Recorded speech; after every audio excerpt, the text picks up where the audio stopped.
Bismillahirrahmanirrahim. Assalamualaikum warahmatullahi wabarakatuh. Alhamdulillahi rabbil alamin. Wassalatu wassalamu ala ashrafil mursalin. Wa ala man ba'athahu Allahu rahmatan lil alamin. Nabiyyina Muhammadin wa alihi wa sahbihi ajma'in. Wa man tabi'ahum bi ihsanin ila yaumiddin, amma ba'du. Ikhwani wa akhwati fillah, rahimakumullahu ajma'in. Kita lanjutkan pelajaran kita di dalam mengkaji Risalah Mukhtasar Kitabil Ilmi. Kita sampai pada perkataan penulis di halaman yang ke-28. Kata penulis, ghafarallahu lahu wa liwalidayhi. Wa lihadha qala al-ulama'u innal asla fil ibadati al-hadharu hatta yaquma dalilun ala mashru'iyyatiha. Oleh karenanya, berkata para ulama bahwasannya hukum asal semua jenis ibadah adalah terlarang sampai datang dalil yang menjelaskan bahwasannya perkara tersebut memang disyariatkan oleh Allah Subhanahu wa taala. Jadi ini di antara kaidah usuliyah bahwasannya semua jenis peribadatan itu secara asal terlarang. Tidak boleh kita lakukan.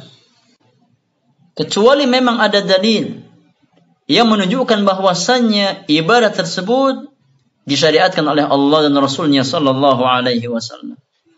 Wastadallu ala dzalika biqaulihi ta'ala. Dan di antara dalil para ulama untuk menetapkan kaidah di atas yang menjelaskan bahwasannya hukum asal ibadah adalah terlarang, itu firman Allah tabaraka wa ta'ala di dalam surat Asy-Syura ayat yang ke-21.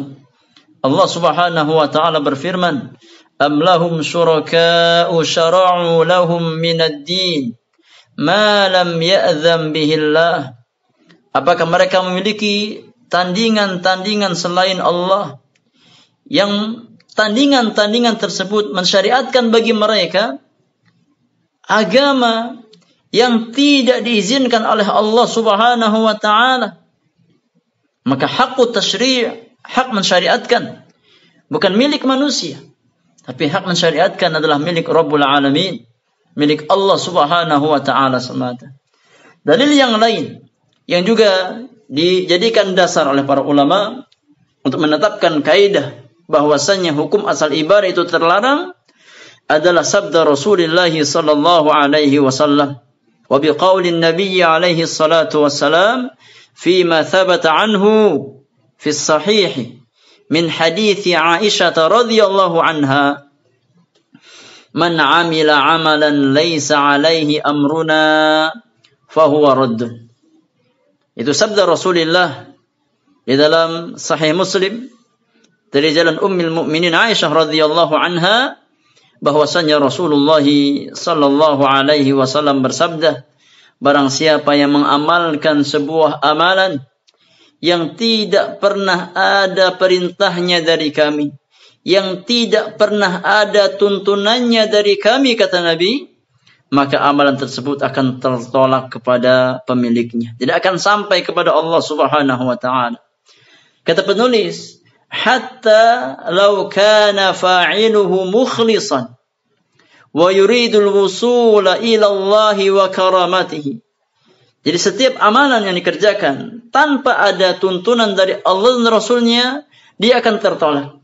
Meskipun pelakunya memiliki niat yang ikhlas, niat yang baik, dia ingin mendapatkan pahala dari Allah Subhanahu wa ta'ala, dia ingin mendapatkan ridha Allah Subhanahu wa ta'ala, walakinnahu ala ghairil wajhil masyru' wa ala tariqin lam yaj'alhu Allah ta'ala tariqan lil wusul ilaihi fa inna dzalika mardudun alaihi. Akan tetapi dia mengamalkan amalan tersebut dengan cara yang tidak disyariatkan oleh Allah dan Rasulnya sallallahu alaihi wasallam, dengan jalan yang tidak pernah dijadikan oleh Allah sebagai jalan untuk mendapatkan ridhanya, untuk mendapatkan pahalanya, maka amalan semacam itu akan tertolak kepada pelakunya, tidak akan sampai kepada Allah Subhanahu wa ta'ala. Kata beliau, idzan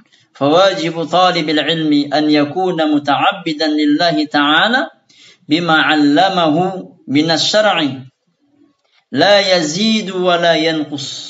Oleh karenanya kewajiban setiap penuntut ilmu, bahkan kewajiban setiap muslim, hendaknya dia berusaha beribadah kepada Allah Subhanahu wa ta'ala sesuai dengan syariat yang Allah ajarkan kepada dirinya, sesuai dengan tuntunan Al-Quran dan sunnah Rasulullah sallallahu alaihi wasallam. Tidak boleh kita menambahkan dan tidak boleh kita mengurangi.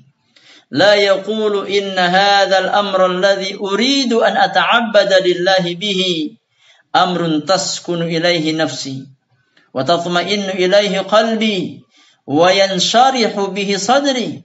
Tidak boleh kita mengatakan apa? Bahwasanya amal yang saya lakukan ini, jiwaku merasa tenang dengannya, hatiku merasa tenang dengannya, dadaku merasa lapang dengannya. Enggak boleh kita hanya bersandar apa dengan ketenangan jiwa kita. Hatta law hasala hadza falyazinha bimizani syar'i. Meskipun apa-apa Anda mendapatkan ketenangan tersebut, tetap Anda wajib menimbang amalan Anda dengan timbangan syariat. Fa in syahidal kitabu wa sunnatu laha bil qabul fa 'ala al-'aini war ra'si.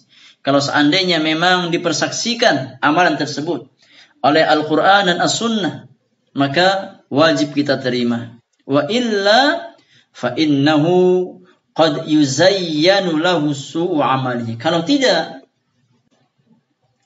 maka besar kemungkinan dia termasuk ke dalam manusia yang amal buruknya dihias seolah-olah kebaikan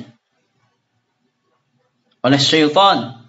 Allah Subhanahu wa ta'ala berfirman di dalam surat Fatir ayat yang ke-8, kata Allah Subhanahu wa ta'ala, afaman zuyyina lahu su'u 'amalihi fara'ahu hasana fa innallaha yudhillu man yasha wa yahdi man yasha.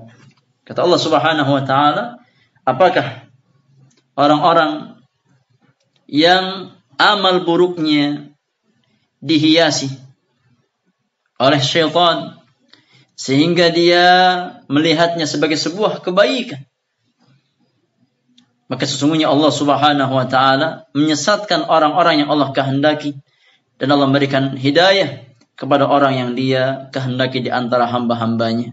Maka sekali lagi saudaraku, kewajiban seorang muslim dan muslimah adalah beramal semata-mata hanya karena Allah Subhanahu wa ta'ala, kemudian mengikuti tata cara amalannya sesuai dengan apa yang dituntunkan oleh Rasulullah sallallahu alaihi wasallam. Itulah kewajiban kita sebagai hamba Allah dan sebagai umat Rasulullah sallallahu alaihi wasallam.